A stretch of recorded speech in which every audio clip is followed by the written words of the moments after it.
현미경은 세밀한 세포를 볼 때 필요하고, 이 망원경은 멀리 있는 사물을 볼 때 필요합니다.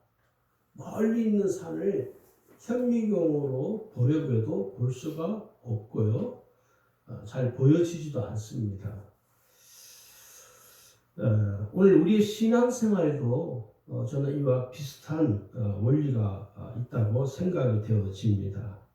그래서 오늘 우리가 말씀을 통해서 우리가 한번 깊이 생각해야 될 것은 믿음으로 바라보는 것입니다. 오늘 설교 제목이 믿음으로 바라봄의 법칙이라는 제목인데, 우리가 사는 이 세상은 육신의 눈에 보이는 세계만 있는 것이 아니라 우리 육신의 눈에 보여지지 않는 영적 세계가 있습니다. 우리가 아무리 그걸 부정하려고 해도 여러분들이 부정해도, 또 불신자들이 고개를 저으면서 없다라고 부정을 해도 엄연하게 이 영적 세계는 존재를 하고 있다는 것입니다. 그래서 우리가 신앙생활을 영적 세계라고도 합니다. 왜냐하면 우리 자신이 영적 존재입니다. 영적인 존재예요. 그래서 이 영적 세계를 잘 알아야, 잘 알고 깨달아야 신앙생활을 잘 할 수 있습니다. 많은 성도들이 신앙생활하는 분들이 마음에 소원이 있는데, 그게 뭐냐면 신앙생활을 기왕 잘하고 싶은 거예요. 그죠? 정상적인 그리스도인이라면 신앙생활을 잘하고 싶어 합니다. 그런데 왜 안 되느냐면 이 영적 세계를 잘 이해하지 못하고 깨닫지 못하기 때문에 그렇습니다. 그리고 이 영적 세계를 이해하지 못하고 깨닫지 못하다 보니까 육신의 눈에 보이는 것을 막 쫓아가려고 해요. 신앙생활도 육신의 눈에 보이는 대로만 하려고 그러는 거예요. 그래서 우리가 힘이 빠지는 거예요. 열심히 필요하죠. 오늘날 성도들을 이렇게 지켜보면요, 정말 열심히 하는 분들이 의외로 많습니다. 정말 많아요. 그분들을 잘 이렇게 분석을 해보면 열심히 왜 하느냐면, 열심히 하는 이유가 육신의 눈에 보이니까 열심히 하는 거예요. 그러니까 영의 세계를, 영적인 세계를 모르다 보니까 열심히는 하고 싶은 하는 거예요. 그런데 별 소득이 없어요. 열심히 하는데 왜 사람들하고 자꾸 부딪히죠? 열심히 하는데 왜 자꾸 사람들한테 안 좋은 소리를 들을까요? 열심히 하는데 열매가 없어요. 왜 그러냐면 육신의 눈에 보이는 것을 따라서 열심히 하기 때문에 열매가 별로 신통치 않은 거예요. 그래서 이 영적 세계를 잘 알고 깨달아야 그 믿음으로 바라볼 수가 있는 것입니다. 여러분, 믿음이라는 것은 뭐냐면 육신의 눈으로 볼 수 없고 알 수 없는 세상을 세밀하게 볼 수 있는 영적 렌즈가 믿음입니다. 눈에 보이지 않는 이 영적 세계를 세밀하게 내가 볼 수 있고 알 수 있는 렌즈가 뭐냐면 믿음이에요. 믿음. 그래서 이 믿음이라는 영적 렌즈를 통해서 우리가 이 세상을 들여다봐야 됩니다. 오늘 솔직히 말해서 많은 성도들이, 그리스도인들이 세상을 볼 때 이 믿음이라는 영적 렌즈를 가지고 보지 않아요. 그래서 말을 막 하는 거예요. 목사들도 말을 막 하고요. 교인들도 말을 막 해버려요. 그래서 저분이 예수 믿는 분인데, 저분이 목사인데 왜 저렇게 말을 할까? 제가 볼 때는 이 믿음이라는 영적 렌즈를 가지고 세상을 들여다보지 않기 때문에 자기 육신의 눈에 보이는 대로 여과 없이 막 쏟아내는 거예요. 그래서 말이 거칠게 되고 행동이 거친 것이죠. 여러분, 오늘 우리가 읽은 이 본문에 보시면 창세기 12장 1절 9절을 우리가 보면 거기에는요, 하나님께서 아브라함에게 말씀을 하십니다. 무슨 말씀을 하시냐면 고향과 친척과 아버지의 집을 떠나 하나님께서 보여주시는 땅으로 가라는 거예요. 아버지를 의지하고 살아가던 이 아브라함에게 하나님께서 뭐라고 하냐면 그 집을 떠나라는 거예요. 아버지의 집에서 떠나라는 거예요. 고향에서 떠나라는 거예요. 하나님께서 아브라함에게 하신 이 축복은요, 아직 완성된 축복이 아니라는 것입니다. 약속에 불과합니다. 손에 쥐어지지 않은 약속인 거예요. 그런데 아브라함은요, 갈 바를 알지 못하지만 하나님의 말씀에 순종하여 하란을 떠나게 됩니다. 자, 여러분, 아브라함이 어떻게 이렇게 어려운 결정을 할 수가 있을까요?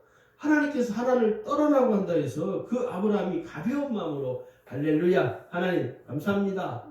예, 저 떠나겠습니다 하고 떠날 수 있는 문제가 아니죠. 왜 그러냐면 75년 동안 살았던 정든 고향, 친척들, 친구들, 부모님과의 이별을 한다는 것은요, 결코 쉽지 않은 결정인 것입니다. 그런데 이 아브라함은요, 이 고향 하란을 떠나는 결정을 내리고 곧바로 시행을 하게 됩니다. 하나님의 말씀을 따랐습니다. 4절에 보시면요, 이에 아브라함이 여호와의 말씀을 따라갔고 그렇게 기록이 되어 있습니다.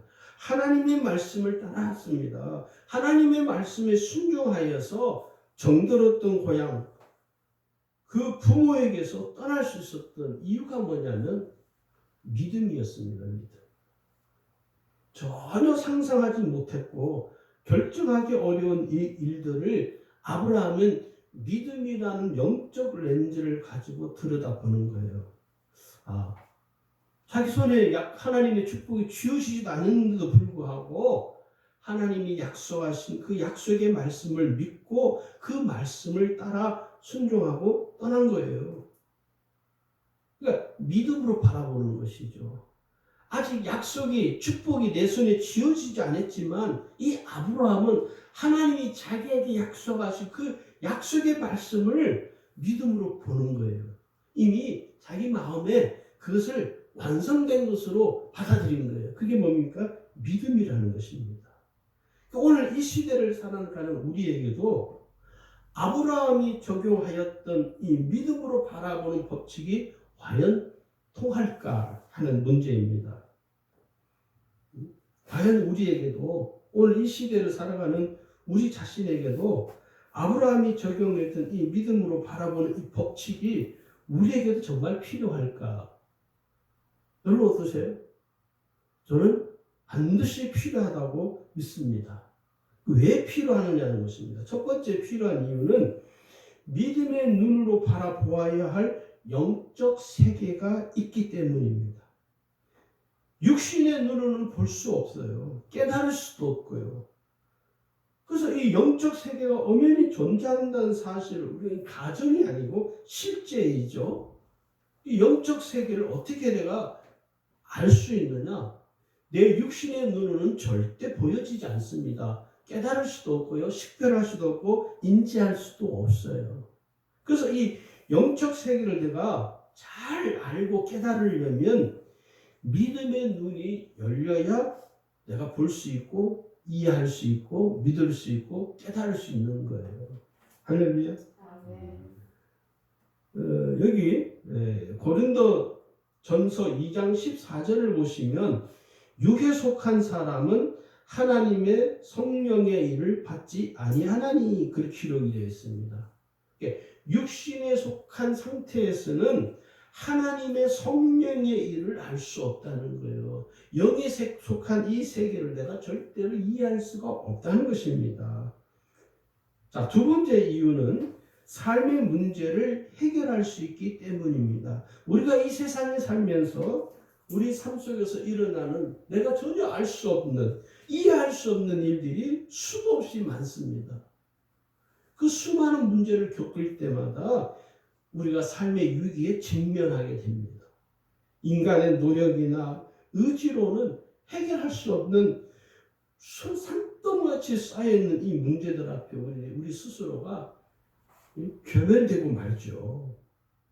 이렇게 복잡하고 다양한 삶의 문제를 어떻게 우리가 해결할 수 있을까요? 그것은 바로 이 믿음이라는 영적 렌즈를 통해서 삶의 문제를 들여다봐야 한다는 것입니다. 우리 세상 복잡하게 돌아가는 일, 그건 나중 문제라도 나 개인의 문제 하나만 보더라도, 여러분 개인의 문제 하나만 보더라도 보세요. 어떻게 이런 일이 내게서 일어나지? 도저히 이해할 수 없는 거예요. 아니 하나님이 계시다면 어떻게 이런 일이 일어날 수 있지 하고 어떤 때는 분통을 터뜨리기도 하잖아요. 그래서 그 삶의 문제를 해결하려면요, 믿음이라는 영적 렌즈가 꼭 필요하다는 것입니다. 예수님이 하시는 말씀 중에 우리가 귀담아 들어야 할 말씀이 뭐냐면 마가복음 9장 23절에 보면 예수님이 이런 말씀을 하셨어요. 무슨 말이냐?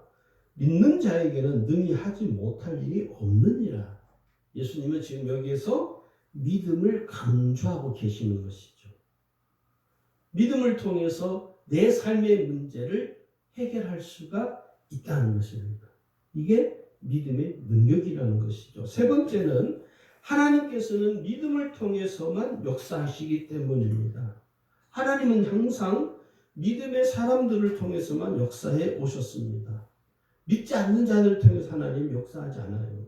그러니까 믿음이 있는 곳에는 항상 하나님이 계시고 믿음이 있는 곳에는 항상 기적이 일어났습니다. 그래서 하나님은 믿는 사람들을 통해서 하나님은 역사를 일으켜 주셨어요. 오늘 이 시대에도 내 삶의 문제를 해결하고 우리의 삶에서 이해할 수 없는 것들을 우리가 뚫고 나갈 수 있는 핵심이 뭐냐면 믿음입니다. 내가 믿음이 있으면 하나님이 나에게 믿음으로 내 믿음을 보시고 하나님이 역사해 주십니다. 할렐루야. 믿음으로 모든 삶의 문제가 해결되게 되어 있다는 것입니다. 여러분 누가복음 5장에 보시면 12년 동안 혈루증으로 고통을 당하는 여인이 기록이 되어 있습니다. 이 여인은 여러분 1년도 아니고 무려 12년 동안 혈루증으로서 삶의 고통을 당하며 살던 여인입니다. 이 여인의 삶은 마치 지옥과도 같은 고통이에요. 말로 할 수 없는, 사람들 앞에 감히 나갈 수 없는, 빛이 없는 어둠 속에 갇혀있는 캄캄한 암흑과도 같은 지옥 같은 삶의 고통이 12년 동안 계속되었습니다. 그런데 이 여인에게 들려온 소식이 뭐냐면 예수님에 관한 이야기를 들어요. 스토리를. 예수님에 관한 스토리를 듣고 이 여인이 마음속에서 뭐가 생기냐? 믿음이 생기는 거예요. 내가 그분의 옷자락만 만지면 내 병이 나을 수 있을 텐데, 내가 그분의 옷자락만 만지기만 하면 내 병이 나을 수 있겠는데, 내가 이 암흑 같은 이 세계에서 내가 자유할 수 있겠는데라는 믿음이 생기기 시작하는 거예요. 그런데 어느 날 자기가 있는 그곳을 예수님이 지나간다는 거예요. 조금 있으니까 사람들이 웅성웅성 엄청난 사람들의 소리가, 인파들이 있어요. 사람들이 소리가 들려요. 예수님이 지나가는 거예요. 이 여인은 자기가 그렇게 희망하고 자기가 그렇게 바라보았던, 그렇게 자기가 마음으로 확신했던 그 예수님이 지나간다는 소식을 듣고 예수님이 계신 곳을 갑니다. 주의 시선은 아랑곳하지 않고, 그리고 겨우 사람들, 움직되어 있는 수많은 사람들의 인파를 뚫고 예수님의 옷자락을 만졌어요. 그 옷자락을 만지는 그 순간 그 여인이 어떤 일이 일어났습니까?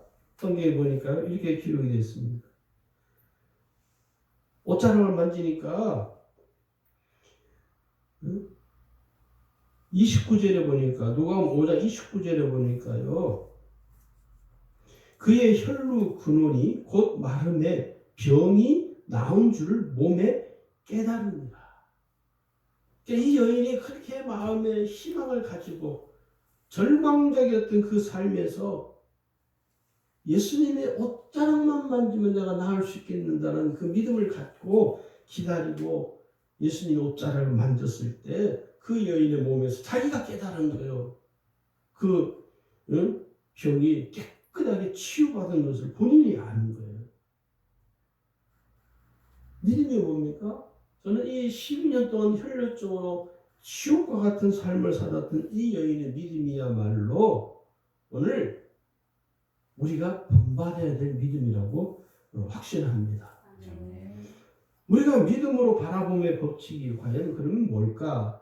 모든 성도들이 저도 그렇고 믿음으로 살기를 원하죠. 정상적인 그리스도인이라면 그죠? 믿음으로 살고 싶은 거예요. 그런데 이 믿음으로 살기 위해서는 뭐가 필요하냐면 믿음의 영적 원리가 무엇인가를 잘 알고 깨달아야 됩니다. 무조건 무턱대고 믿습니다 한다고 해서 그 믿음이 아니고요. 믿음의 원리가 있습니다. 영적 원리가 있어요. 이 영적인 원리를 잘 깨달아야 돼요. 그래서 이 믿음으로 바라봄의 법칙이 뭐냐면 첫 번째는요. 말하는 대로 된다는 믿음입니다. 말하는 대로 되는 거예요. 여러분 믿음은요. 추상적이거나 형이상학적인 것이 아니에요. 실제적인 것이에요.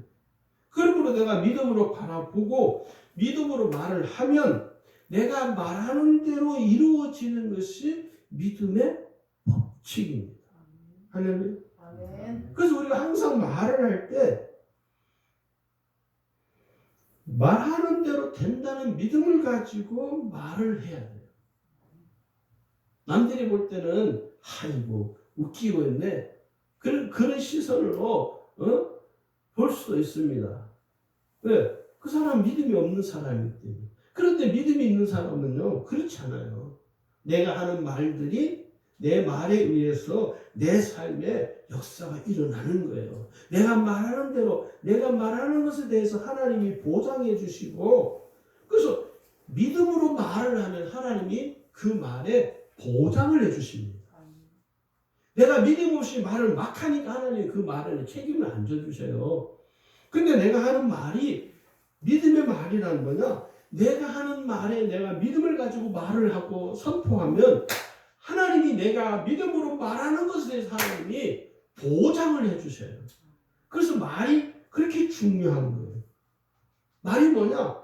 기적을 일으키는 씨앗과도 같은 것이 말입니다. 그냥 단순한 말이 아니라 이 믿음으로 하는 말은 기적을 일으키는 씨앗과도 같은 거예요. 말로 인해서 어떤 사람은요, 삶 속에서 기적을 경험해요. 그런데 어떤 사람은요, 말로 인해서 큰 고통을 당합니다. 왜 그럴까요? 믿음의 말이냐, 믿음이 없는 말이냐에 따라서 이 결과가 달라진다는 거예요. 그래서 내가 하는 말이 항상 기적을 일으킨다는 사실을 우리가 인식해야 돼요. 여러분, 우리가 기도하잖아요. 그 말이잖아요. 그죠? 내가 하는 이 기도하는 말을 하나님이 들으시고 하나님이 그 믿음을 보시고 내가 기도하는 대로 하나님이 그 말에 그 기도에 하나님이 힘을 실어서 내가 기도하는 대로 이루어지도록 하나님이 역사해 주시는 거예요. 그래서 우리가 말하는 대로 된다는 믿음이 중요합니다. 이 이야기를 제가 언제 했던 것 같은데 얼마나 많은 사람들이요 부정적으로 말을 하고 얼마나 많은 사람들이 시시하게 자신의 인생을 선택하면서 자기의 인생을 그냥 그럭저럭 되는 대로 아무렇게나 사는지 모릅니다. 우리가 이 예수 믿는 우리 자신이요 인생을 아무렇게나 살아요. 막 사는 것이죠. 왜 그래요? 아무 생각이 없는 것이죠. 그래서 자기 눈에 보여지는 대로 그냥 흘러가는 대로 사는 것이죠. 그래서 어떤 분이 그런 말이에요. 인생이요. 인생 흘러가는 대로 사는 거예요. 내버려도 아니요. 그 믿음의 말이 아니에요. 그게 옳은 말 같지만 제가 볼 때는 믿음의 눈으로 볼 때는요. 그 말은 틀린 말이에요. 아니야. 그냥 세월 가는 대로 그냥 사는 거예요. 그건 인생을 자포자기 하는 사람들의 특징입니다. 네. 힘들다. 조금만 어려워도 뭐요? 때려 치워버려. 아니 미쳐버리겠네. 아유 이거 내 적성에 안 맞아? 말하면서 현재 자신의 인생을 시시하게 취급하고 자신의 남은 인생을 비참하게 만드는 사람들이 너무 많다는 거예요. 여러분 인생은 한 번이죠. 한 번 사는 것이죠. 한 번뿐의 그 인생을 신나고 재밌고 보람있게 살아도 모자라는 게 인생인데 왜 자기의 인생을 시시하고 무가치하게 사는지 그 얼마나 억울합니까? 하나님이 주신 인생이 그렇게 살으라고 하나님이 주신 기회가 아니거든요. 재밌고 신나고 즐겁게 살으라고 가치 있는 삶을 살아가라고 하나님이 내게 인생을 허락해 주셨는데 우리는 그 인생을 너무 시시하게 허비해버리는 거예요. 그래서 내가 현재 무슨 말을 하면서 살아가고 있는지 우리 자신이 깊이 생각해야 됩니다. 내가 무슨 말을 많이 하고 사는가. 그러니까 이제부터라도 여러분 내가 하는 모든 말이 부정적인 말들이라면 내 인생의 사전에서 부정적인 말들은 말끔하게 다 치워버리셔야 됩니다. 할렐루야. 다 지워버리세요. 아유, 나는 못해요. 저는 머리가 돌대가리라서요. 저는 배운 게 없었어요. 우리 집은 가난해서 아무것도 못해요. 그런 부정적이고 그런 믿음이 없는 언어들을 여러분의 인생의 사전에서 다 어떻게 해요? 지워버려야죠. 포맷을 하셔야 돼요. 여러분 인생을. 신명 나는 말로 바꾸셔야 돼요. 즐겁다. 신난다. 재미있다. 보람있다. 정말 내가 하는 이 삶은 내 삶에서 가치가 있는 일이야.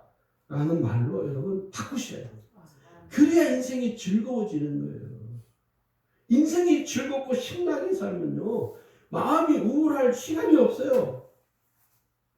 마음이 외로울 시간이 어디 있습니까? 인생이 지금 즐겁고 신나는데. 저는 솔직히 부끄럽게 예수 안 믿을 때는요. 인생이 정말 암울했어요. 어린 나이인데도 사는 게 같지 않고 기쁘지고 크게 웃어본 적이 없어요. 집에 가면 우울해요. 친구를 만나도 우울해요. 그래서 그때는 누군가 계속 막 싸우고 싶은 거예요. 폭력적이 되고 언어가 폭력적이 되고. 그런데 예수를 믿고 나니까요. 인생이 달라 보이는 거예요. 인생이 살만하네? 즐겁네? 이거 기쁜 것이구나. 그때부터는 막 크게 웃게 되고 배꼽이 빠지도록 웃게 되는 거예요.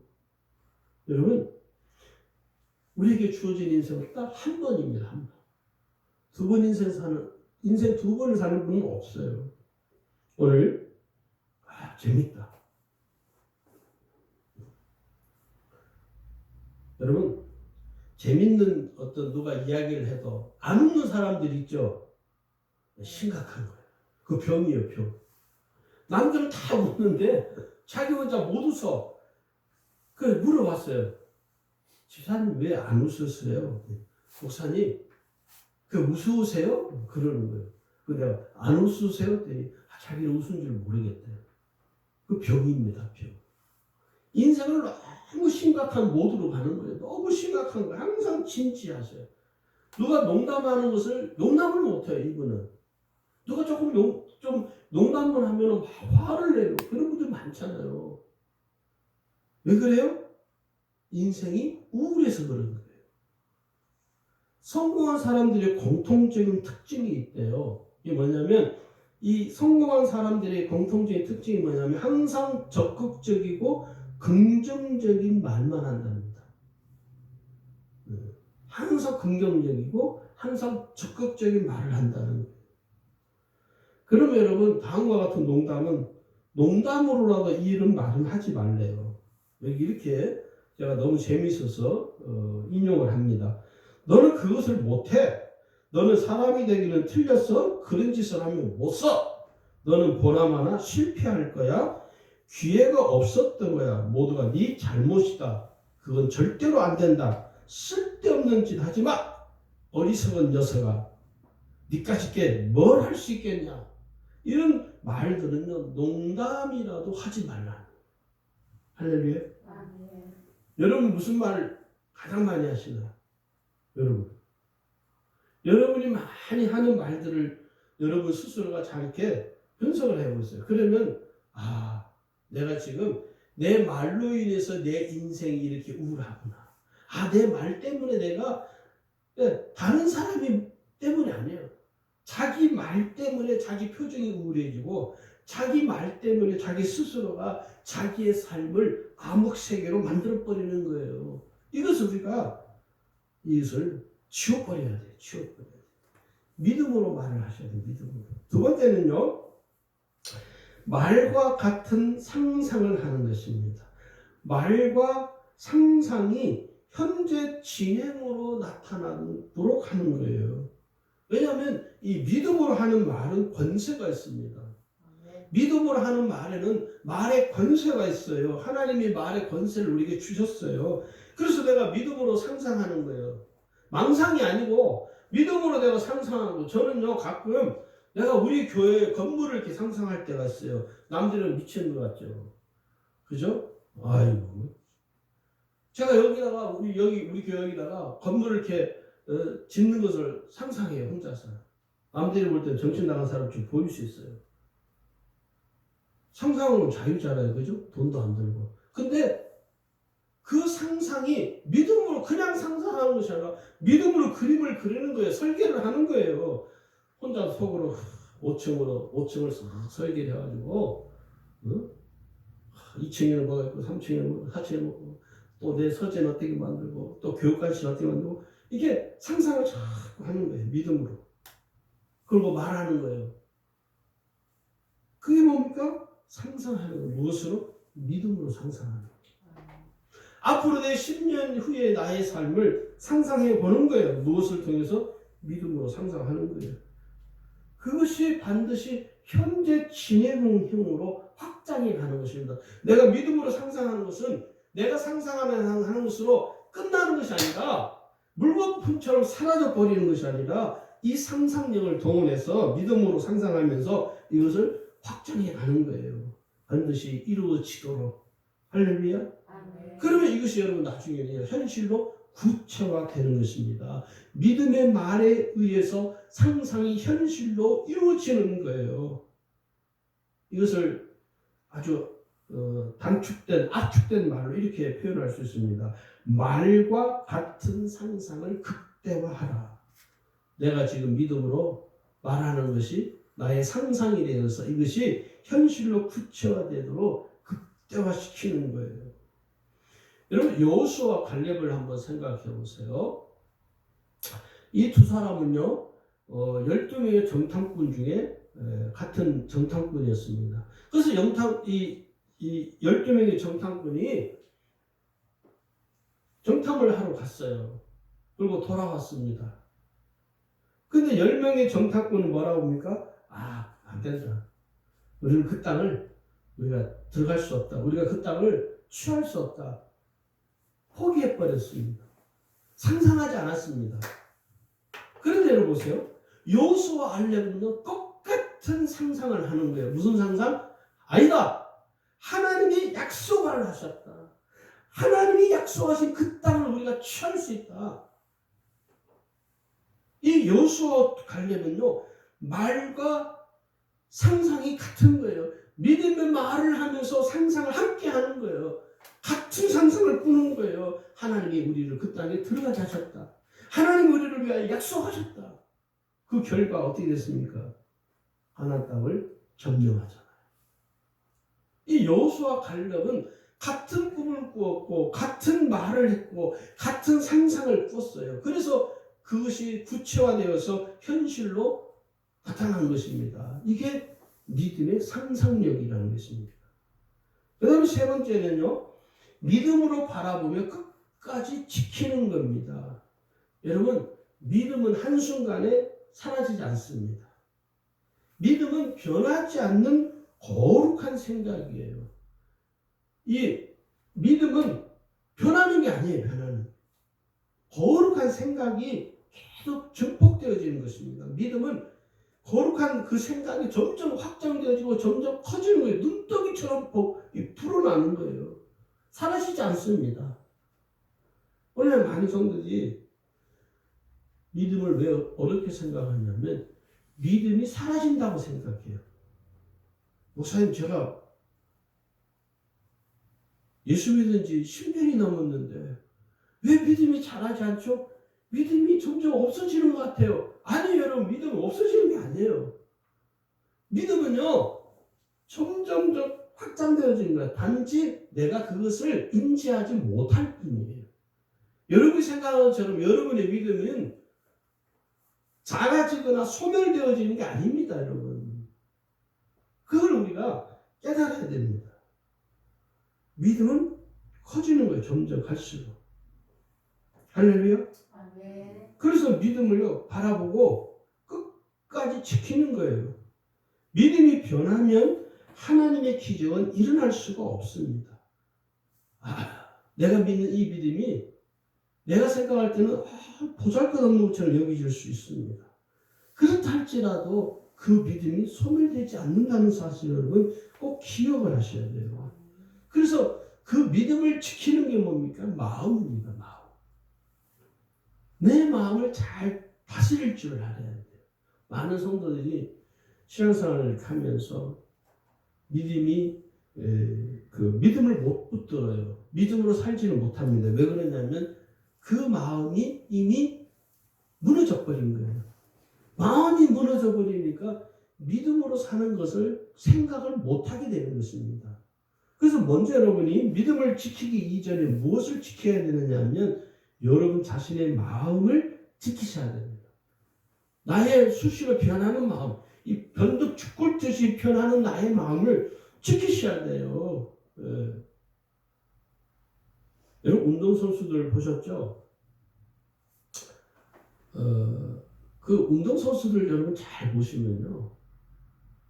어렸을 때는 실력이 비슷합니다. 유소년 시절 이렇게 지나면서 실력이 비슷해요. 그런데 언제부터 이게 달라지냐면 성인이 되면서부터 확 달라져요. 18살, 19살, 20살, 21살 요 시기 지나면서 비슷했던 실력들이 어떤 선수는 세계적인 스타가 되어버리고 어떤 사람은 그냥 흔적도 사라져버려요. 손흥민이라는 선수가 있죠. 잘 아시죠?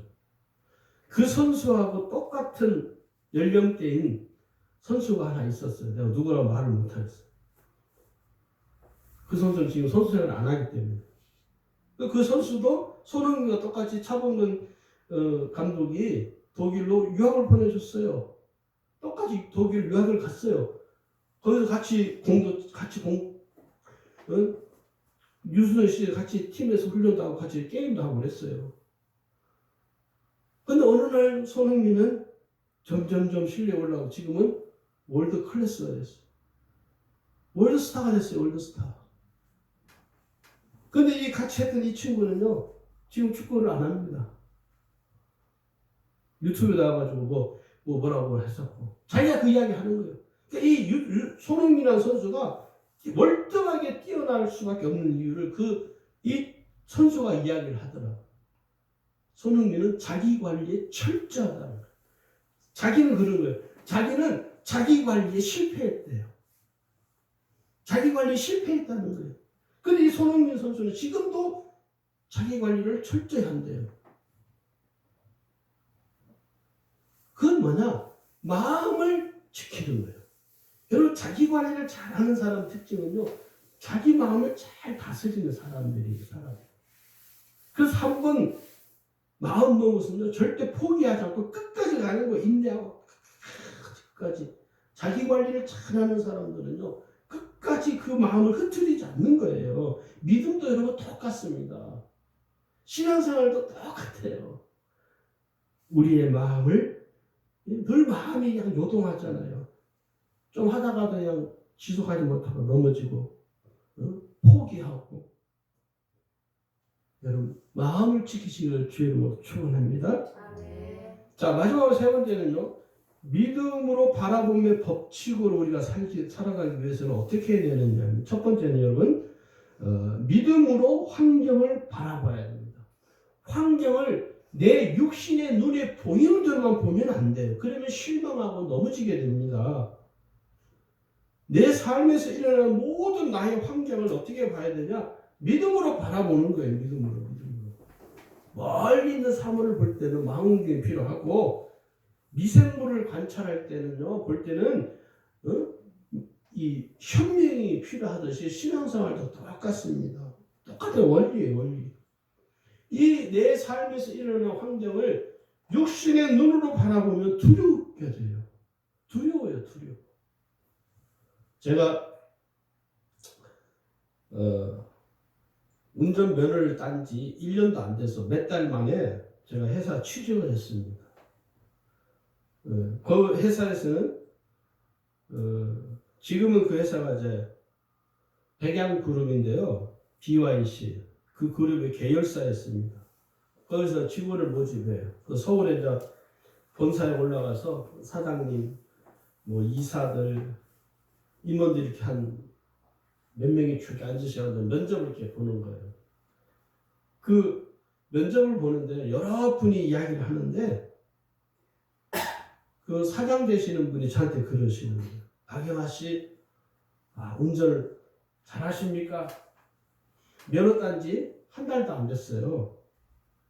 잘하십니까? 그래서 제가 잘한다는 말을 못하고 안 하고 이렇게 이야기했습니다. 예, 자신 있습니다. 그랬더니 그 임원들이 막 웃더라고. 왜냐하면 그 서류에 나와 있잖아요. 면허증 그 사본이 들어가 있잖아요. 그 임원 한 분이 그러는 거예요. 아니 박영하 씨 면허 딴 지 한 달도 안 됐는데 운전면허 딴 지 한 달도 안 됐는데 운전해봤어요? 면허 따고. 그래서 제가 예, 한 번 해봤습니다. 저희 아버지하고 도로 연수를 한 번 딱 했어요.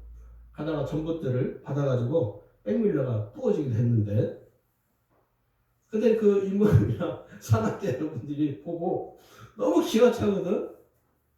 변호사 같으면 자신 없이 이렇게 하는데 큰 소리 뻥뻥 치니까, 그러니까 다들 임원들이 거기를 계속 들어갔더니 불합격시키려고 그러더라고. 이게 사장님이 한 발 딱 하시더라고. 박영하 씨 다시 묻겠습니다. 운전 잘하겠습니까? 자신 있습니다. 그래서 저는 떨어진 줄 알았어요. 와서 이제 한 일주일 지나서 연락 왔는데 합격됐다고. 그래가지고 또 서울 본사 다시 올라가서 신입사원 연수받고 취직을 했어요. 그리고 차를 몰고 마산을 갔어요. 고속도로를. 면허 딴 지 한 달도 안 된 사람이 혼자서. 제 옆에 다른 직원이, 이 직원이 저를 자기가 어느 대리점을 가는지 그 대리점을 알려줘야 되니까 저를 알려준다고 탔는데, 옆에 좌석이 조수석이 탔는데요, 이 옆에 그 문고리 있죠? 꽉 잡고 있더라고요. 내가 이제 면허 따고 처음으로 운전을 하니까, 그것도 고속도로를 그냥 쌩쌩 달리니까 이걸 막 그래 내가 왜 그러냐 했더니 말 시키지 마라. 그리고 그 다음날부터 그분은 제 차를 안 타시더라고요. 여러분, 환경을요, 내게 주어진 환경을 육신의 눈으로만 바라보면요 두려워져요. 근데 저는 그때 왜 그런지 저도 몰라요. 그게 믿음의 눈으로 바라봐서 어쩐지 모르겠지만, 오늘 내 삶에서 일어난 모든 환경을 이제부터 어떻게 믿음의 눈으로 보는 거예요. 믿음을. 할렐루야. 그 다음에 두 번째는 아까도 말씀드린 믿음으로 마음을 지키는 거예요. 마음을 지켜야 돼요. 마음. 자기의 믿음을 잘 지키지 못하는 것은요, 믿음이 부족해서 또 믿음이 여작해서라기보다는요, 그 마음이 이미 무너져 내려버렸기 때문에 믿음을 못 지키는 거예요. 그러니까 마음을 잘 지키면 믿음도 번갈아 충만해지게 됩니다. 여러분, 마음을 잘 다스릴 줄 아셔야 돼요. 그 다음에 세 번째는 믿음으로 생각하라는 것입니다. 믿음은 생각을 통해서 구체화되어집니다. 그러므로 생각이 거룩하려면요, 믿음으로써 생각을 품어야 돼요. 지금 내가 생각하는 거예요. 지금 아무것도 이루어진 건 없어요. 근데 내가 믿음으로 생각하는 거예요. 그래, 하나님은 내게 은혜 주실 거야. 내가 이런 사람이 돼야지. 그 생각으로만 돼야지 하는 게 아니라 생각으로 뒤에도 말씀드렸잖아요. 생각하는 것을 이제 믿음으로 말하고 행동을 해야 돼. 행동. 할렐루야. 네. 여러분 염려는 뭘까요? 타락한 생각입니다. 그러나 믿음은요 거룩한 생각입니다. 이 거룩한 믿음의 생각을 품은 자에게는 하나님이 기적을 일으켜 주셔요. 주님, 제가 이 생각을 품습니다. 주님, 내가 이 생각한 것에 하나님 나를 축복해 주세요. 그럼 주님이 여러분의 생각을 붙드시고 그 생각이 현실로 이루어지도록 하나님이 역사해 주십니다. 할렐루야. 자, 그 다음에 네 번째는요, 믿음으로 말하는 거예요, 말하는 거예요. 구원받은 성도가 우리가 말을 할 때, 입에서 나오는 대로 막 하지 마시고, 믿음으로 말을 하셔야 돼요, 믿음으로. 믿음으로 하는 말들은 생명력이 있습니다. 생명력이 있어요. 전도서 5장 2절에 보면요, 우리에게 이렇게 말씀합니다. 너는 하나님 앞에서 함부로 입을 열지 말며 급한 마음으로 말을 내지 말라. 하나님은 하늘에 계시고 너는 땅에 있음이니라. 그런즉 마땅히 말을 적게 할 것이라. 말을 적게 하라는 거예요. 말을 할 때 어떻게 해요? 그 말이 내가 지금 하는 말이 어떤 말인가를 어떤 그 결과를 가져오는가를 생각하고 말을 하라는 거예요. 고린도전서 4장 20절에 이렇게 말합니다. 하나님의 나라는 말에 있지 않냐고 오직 능력이 있습니다. 우리가 믿음의 말, 축복의 말, 긍정적인 말을 해야 돼요. 말하는 대로 된다는 믿음을 가지고 여러분이 이제 말을 선포하시기를 바랍니다. 마지막 다섯 번째는 믿음으로 행하라는 것입니다. 마음으로만 믿는 것은 믿음이 아니에요. 우리는 많은 성도들이 그냥 마음으로만 믿잖아요. 마음에만 머물러 있는 거예요. 그건 믿음이 아니에요. 마음에 믿는 바를 행함으로써 믿음이 극대화되어서 내게서 기적이 일어나는 거예요. 마음만 가진다고 하나님 그걸 아십니까? 하나님 관심 없으십니다. 순종하지 않고 불순종하는 사람들이 늘 하는 말이 있습니다. 하나님, 제가 하나님 사랑하는 거 아시죠? 제가 하나님 마음으로 믿는 거 아시죠? 많은 성도들이 그런 말 참 많이 해요. 그러는 거예요. 목사님 아시죠? 알긴 뭘 알아 내가. 하나님 아실 거예요. 뭐를?